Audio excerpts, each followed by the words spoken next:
Hello दोस्तों, नमस्कार, प्रणाम। आप लोग का स्वागत है हमारे यूट्यूब चैनल पर। और देखिए, आज मोनी का बर्थडे है और हम लोग जा रहे हैं उनके घर। और मोनी को आप लोग बधाई दीजिए और अपना प्यार दुआर दीजिए। हेलो दोस्तों, नमस्कार। आप लोग कैसे हैं? आशा करते होंगे बहुत अच्छे होंगे। तो आज मेरा बर्थडे है, तो आज हम आए हैं थोड़ा सामान लेने उतरौलिया और भैया को लेने आए हैं। तो हम लोग अब साथ में जा रहे हैं।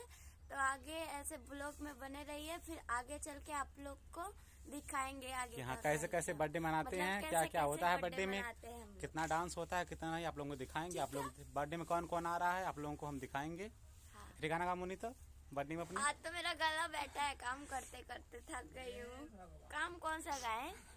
कौन हो भी दिलवा लगा ले। नहीं, बेबी मेरे बर्थडे में तुम क्या दिलवाओगे? ब्रेकअप हो जाएगा, खाली हाथ जो आओगे। बेबी मेरे बर्थडे पे